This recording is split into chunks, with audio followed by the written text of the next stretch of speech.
കാര്യങ്ങളാകെ കുഴഞ്ഞു മറിയുന്ന മട്ടാണല്ലോടി. എന്താ എന്താ പറ്റിയത്? പോലീസ് കുഴപ്പമുണ്ടാക്കുന്ന ലക്ഷണമാണ്. അവന്മാരനെ പിടിച്ചോണ്ട് പോവോ? ചിലപ്പോ പോവും. ആദ്യം കൊച്ചിന്റെ കാര്യം ഉറപ്പിക്കണം. ചത്തതിന് തെളിവ് വേണം. അതിന് ഇന്ന് രാത്രി അവര് ചുടല കുഴിച്ചു നോക്കും. കുഞ്ഞിന്റെ എല്ലും തലയോട്ടിയും കണ്ടില്ലെങ്കിൽ നീ പറഞ്ഞ കള്ളത്തരം പോലീസ് മനസ്സിലാക്കും. നിന്നെ മാമനെ ഉടനെ തന്നെ പിടിച്ച് ജയിലിനകത്താക്കും. കള്ളത്തരം അല്ലാന്ന് മനസ്സിലായാലാ? അപ്പം കൊച്ചു ശരിക്കും ചത്ത? ചാകാതെ പിന്നെ പോലീസ് വന്ന് തോണ്ടി നോക്കട്ടെ. അപ്പൊ എല്ലും തലയോട്ടി ഒക്കെ കിട്ടും. പോലീസല്ല, കരിമന രഹസ്യമായി വന്ന് കുഴി തോണ്ടാൻ പോണത്. ഓ, അവനോ? എങ്കിലും അവനിങ്ങി വരട്ടെ. ചുരിയ, നമ്മുടെ ആൾക്കാരെ വിളിച്ച് കൂട്ടം കുടിക്കണം. രാത്രി ചൊടലക്കാട്ടില് കാവല് നിൽക്കണം. അവൻ വന്ന് കുഴി വെട്ടിയാല് പിടിച്ചു കെട്ടി തല്ലി കാലൊടിക്കണം. വേണ്ടേ? പക്ഷേ പോലീസിന് അറിഞ്ഞാലേ അവര് തന്നെ വന്ന് കുഴി തോണ്ടും. അപ്പൊ നമ്മൾ എന്നാ ചെയ്യും? അവര് വരട്ടെ. കുഴിമാടം കെട്ടിപ്പിടിച്ച് ഞാനൊരു കിടത്തമായിരിക്കും. എന്റെ മേലെ ആദ്യം വെട്ടേണ്ടി വരിക. വിട്ടുകൊടുക്കത്തില്ലെന്ന് മൂപ്പന് ഊരുകൂട്ടം എന്നോട് പറഞ്ഞിട്ടുണ്ട്. നീയും കൂടെ ഞങ്ങളുടെ ഒപ്പം നിന്നാ മതി. അത് ഞാൻ നിൽക്കാം. പക്ഷേ പോലീസ് ബലം പിടിച്ചാലാ? അതെ, ചെമ്മലപ്പെണ്ണിന്റെ കൊച്ച് കോളറ വന്ന് ചത്തപ്പോ ദഹിപ്പിച്ച കൊഴിമാടാ. പോലീസ് തോണ്ടിയാലേ എല്ലും തലയോട്ടി ഒക്കെ കിട്ടും. ആരും പറയത്തില്ല അത് ചെമ്മലയുടെ മരിച്ചുപോയ കൊച്ചിന്റെ ആണെന്ന്. ചെമ്മലയെ മലങ്കാലി വിളിച്ച് സത്യം ഇട്ടിട്ടുണ്ട്. ഇക്കാര്യത്തില് പോലീസിനെ തോൽപ്പിച്ച് അടങ്ങൂന്നുള്ള വാശിയില എല്ലാരും. എന്നാ പിന്നെ പേടിക്കാനില്ല. ഇന്ന് രാത്രി കരിമനിങ് വരട്ടെ. അതോടെ അവന്റെ അവസാനം.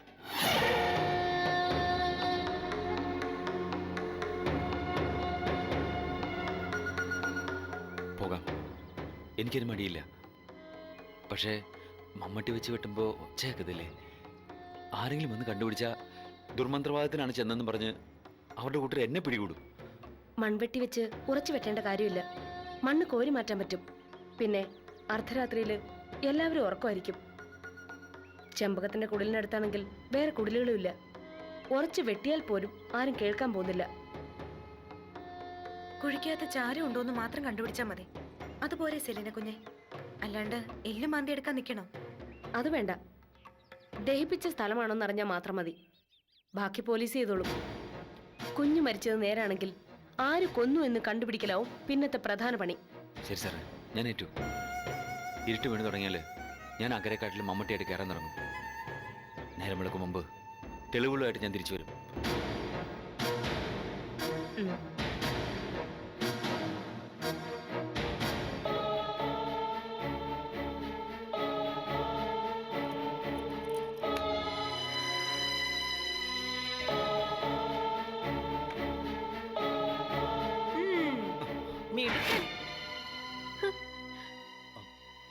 ചെക്ക് മാത്രം പോരല്ലോ, എന്റെ കള്ള ഒപ്പിടാൻ പഠിച്ചു വെച്ചിട്ടുണ്ടോ?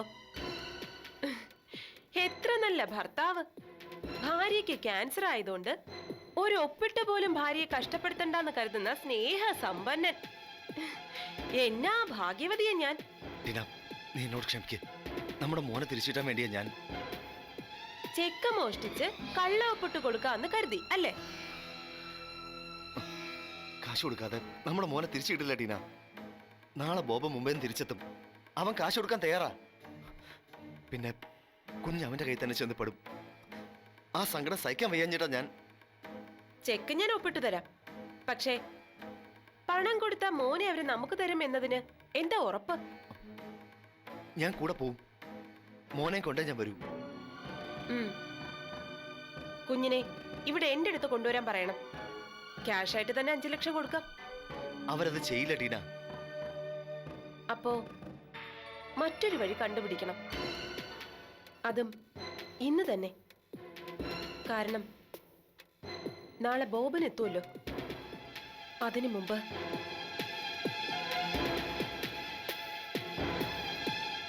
ചതിക്കാതെ കാലത്ത് ജീവിക്കാൻ പറ്റുമോ മാത്യൂസ് മുതലാളി? അതെ അതെ അതെ, ചതിയിലെണ്ണം കള്ളത്തരം കാണിക്കില്ല അല്ലേ അണ്ണാ? എന്റെ രാജപ്പ, നീ ഇങ്ങനെ തുരുമ്പ് തമ്പിയും കൂട്ടി കൂടെ കൂടെ ഇങ്ങോട്ട് കയറി വന്ന എന്റെ പദ്ധതികളൊക്കെ പൊളിയും.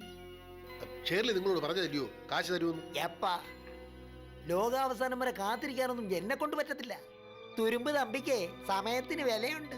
നേരം തെറ്റിയാൽ തുരുമ്പെടുക്കും, നാക്കും വാക്കും.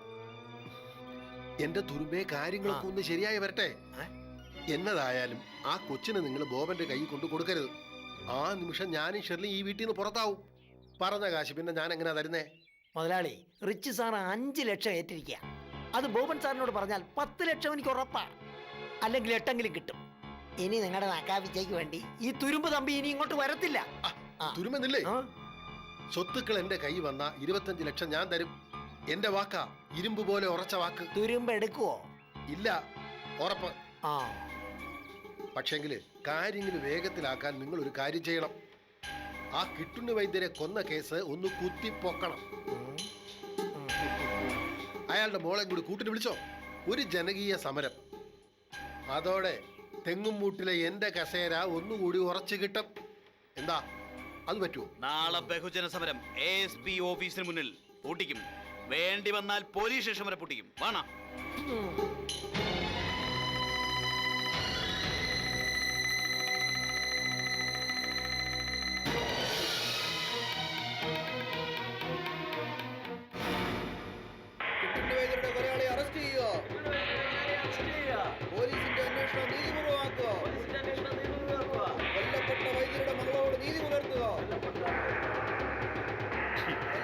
വൈദ്യരുടെ മകളും കൂടെ സമരത്തിൽ ചേർന്ന അത്ഭുതം. ഇത്രയും നാൾ നമ്മുടെ മുന്നിൽ പൂച്ചയെ പോലെ നിന്നിട്ട് ഒരു പ്രശ്നം വരുമ്പോ അത് കുത്തിപ്പൊക്കാനും അത് പിന്താങ്ങാനും ഒക്കെ ഇഷ്ടം പോലെ ആളുകൾ കാണും. തൊഴിലൊന്നും ഇല്ലാത്തവർക്ക് ഇപ്പൊ ഇതൊക്കെയല്ലേ തൊഴില്. അതിപ്പോ സാർ ഇതെങ്ങനെ കൈകാര്യം ചെയ്യാൻ പോകുന്നത്? വെയിലത്തിരുന്ന് ഉച്ചവരെ മുദ്രാവാക്യം വിളിക്കുമ്പോ ഇവരൊക്കെ തളരും. അപ്പോ ഏതെങ്കിലും ഒരു നേതാവ് ഇങ്ങോട്ട് കയറി വരും. അനുഭാവപൂർവ്വം പരിഗണിക്കാമെന്ന് എന്റെ മറുപടി. അവരൊക്കെ അത് കേട്ട് പിരിഞ്ഞു പോവും. അത്ര തന്നെ. അല്ലാതെ അങ്ങോട്ടിറങ്ങിച്ചെന്ന് കുശലം ചോദിക്കാനൊന്നും എന്നെ കിട്ടില്ല. സാറ് പോണ്ട, ഞാൻ വേണമെങ്കിൽ.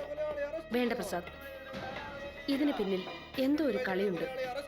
ഇത്രയും നാളും ആരും ഒന്നും മിണ്ടാതിരുന്നിട്ട് ഒരു പരാതി പോലും തരാതെ പെട്ടെന്ന് പൊട്ടിമുളച്ചതുപോലെ ഒരു സമരം. അതിനർത്ഥം ഏതോ ഒരു കറുത്ത കൈ ഈ സമരത്തിന് പിന്നിൽ കാശ് വാരി എറിഞ്ഞിട്ടുണ്ടെന്നാ. എന്തായാലും സാറിന് ഇപ്പൊ ശത്രുക്കൾക്ക് യാതൊരു പഞ്ഞുമില്ല.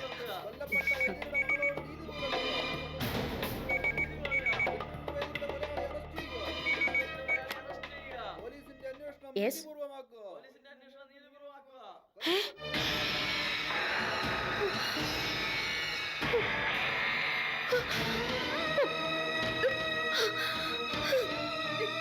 സാർ, സാർ എന്ത് പറ്റി സാർ?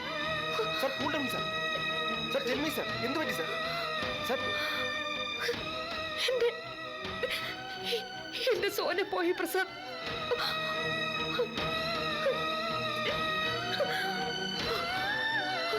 സാർ അങ്ങോട്ട് ഇരിക്കും.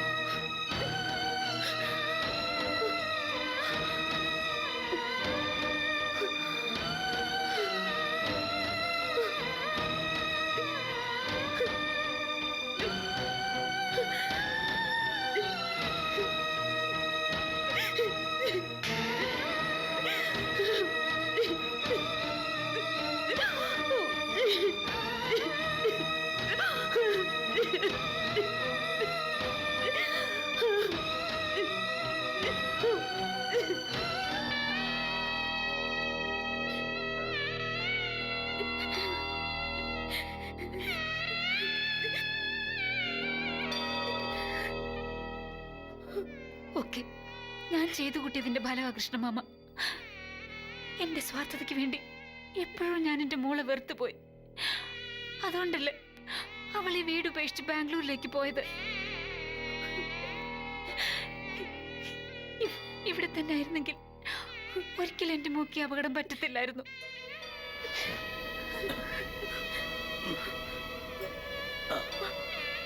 വിധി എല്ലാവരെയും അതിൻ്റെ വഴിക്ക് നടത്തിക്കുന്നു. അതിന് നീയോ ഞാനോ ഒന്നും കുറ്റക്കാരല്ല മോളെ. സോനമോളുടെ അന്ത്യം അന്യനാട്ടിൽ വെച്ച് ഇങ്ങനെയൊക്കെ നടക്കണമെന്നുള്ളത് നിയന്താവിൻ്റെ തീരുമാനമാണ്. നമ്മളൊക്കെ വെറും പാവകളാ. പൂന്താനം പാടിയത് കേട്ടിട്ടില്ലേ? വിധിച്ചിടുന്ന കർമ്മമൊടുങ്ങുമ്പോൾ പതിച്ചിടുന്നു ദേഹമൊരേടത്ത്.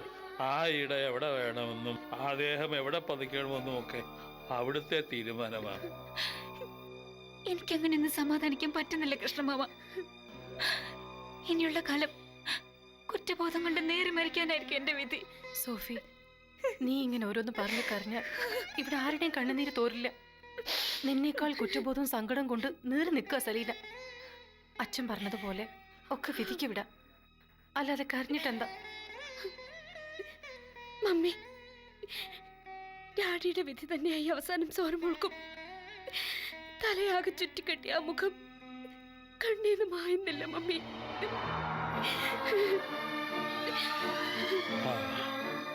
സങ്കടങ്ങളൊക്കെ പറഞ്ഞും കരഞ്ഞും തീർക്കണത് ഒരു കണക്കിന് നല്ലതാ. കരയാൻ പറ്റാത്തവരുടെ നെഞ്ചിനകത്തിരുന്ന് ഒക്കെ വീർപ്പ് മുട്ടി നീറിക്കൊണ്ടിരിക്കുകയുള്ളൂ. എന്താ അപ്പാപ്പ നമ്മുടെ ഇടയിലേക്ക് തന്നെ എപ്പോഴും ദുരന്തങ്ങൾ വന്ന് കയറുന്ന? അതിനുത്തരവില്ല കുഞ്ഞെ അപ്പാപ്പന്. മരണങ്ങളും ദുരന്തങ്ങളും മാത്രം കാണാൻ ദൈവം തന്നുവിട്ട കണ്ണുകളാ ഈ അപ്പാപ്പൻ്റേത്. കണ്ടു മതി വരാത്തോണ്ടായിരിക്കും 90 അടുത്തിട്ടും എന്നെ ഇങ്ങനെ ഭൂമിയിൽ ബാക്കി വെച്ചേക്കുന്നത്. അല്ല, എല്ലാരും ഇങ്ങനെ ഓരോന്ന് പറഞ്ഞിരുന്നാ മതിയോ? ചിത എരിഞ്ഞു തീരുമ്പോ സ്ഥലം വിട്ടതല്ലേ ശ്യാം? പിന്നെ വിളിച്ചപ്പോ ആള് ഫ്ലൈറ്റിൽ കയറി ബാംഗ്ലൂരിൽ എത്തിക്കഴിഞ്ഞു. ഭാര്യയെ തീയെടുക്കുന്ന കാണാനുള്ള ശക്തി ഇല്ലാഞ്ഞിട്ടാണെന്ന് ഒരു ഒഴിവ് കഴിവും. അവൻ ആ പറഞ്ഞതിൽ എന്തെങ്കിലും സത്യമുണ്ടെന്ന് ആർക്കെങ്കിലും തോന്നുന്നുണ്ടോ? സത്യമായിരിക്കും കുഞ്ഞെ. സോനമോളോട് അത്രയ്ക്ക് ഇഷ്ടമായിരുന്നു ശ്യാമിന്. പിന്നെ വന്നിറങ്ങിയപ്പോ ആ മുഖം ഞാൻ നല്ലോണം കണ്ടതാ. കരച്ചിലിന് പകരം ഒളിച്ചു പിടിച്ച ഒരു സന്തോഷം. വർഷങ്ങൾക്ക് മുമ്പ് പോലും കരഞ്ഞ ലക്ഷണം ആ മുഖത്ത് കണ്ടില്ല. അത് ഞാൻ ശ്രദ്ധിച്ചതാ അപ്പാപ്പ. എങ്ങനെയെങ്കിലും സോനക്കുഞ്ഞിന്റെ ബോഡി ഇവിടെ ഏൽപ്പിച്ച് സ്ഥലം വിടാനുള്ള ഒരു വെപ്രാളവും എനിക്ക് തോന്നിയതാ. തോന്നിയല്ലോ, അത്രേ ഞാനും പറഞ്ഞുള്ളൂ. സോനയുടെ മോൾ അമ്മുക്കുട്ടി ശ്യാമിന്റെ കസ്റ്റഡിയില്ല. അതാരും മറക്കണ്ട. സോനയുടെ ഷെയർ ഇനി അമ്മുക്കുട്ടിക്കുള്ളതാ. അത് കിട്ടാൻ വേണ്ടി ശ്യാം തന്നെ ഒരു ആക്സിഡന്റ് പ്ലാൻ ചെയ്താണെങ്കിലോ? കുഞ്ഞേ, സത്യം പറയുമ്പോ അപ്പൂപ്പനെ തന്നെ പൊള്ളുന്നേ. അല്ല, എനിക്കിതിൽ എന്താ കാര്യം? നേരിട്ട് കണ്ടതും മനസ്സിൽ തോന്നിയതും അപ്പൂപ്പന്റെ ശ്രദ്ധപ്പെടുത്തിയെന്നേ ഉള്ളൂ. അധികം വൈകാതെ സ്വത്ത് ചോദിച്ച് അവരിവിടെ എത്തും. അപ്പൊ നിതിൻ പറഞ്ഞതിന്റെ പൊരുള് അപ്പൂപ്പനെ എല്ലാവർക്കും മനസ്സിലാവും. കുഞ്ഞെ, അവൻ പറഞ്ഞത് അങ്ങനെ വല്ലതുമാണെങ്കിൽ അവനെ ഞാൻ തൂക്കുമരത്തി കയറ്റും അപ്പൂപ്പ. സോനയ്ക്ക് വേണ്ടി ഞാനത് ചെയ്യും.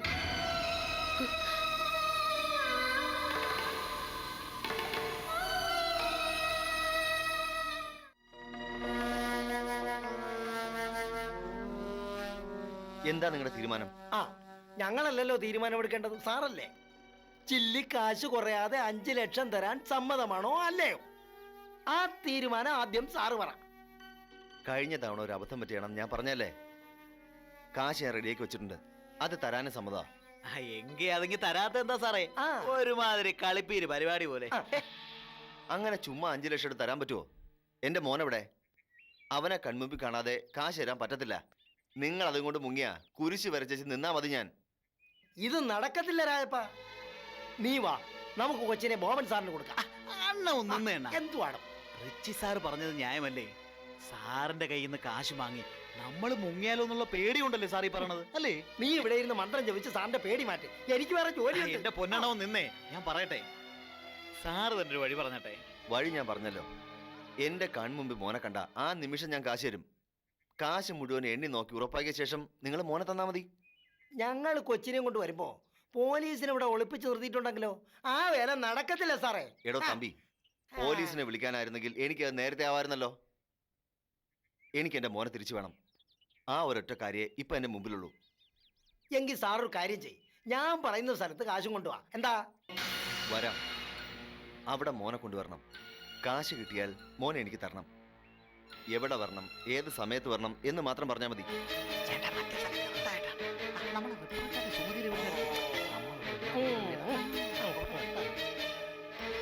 എന്താ?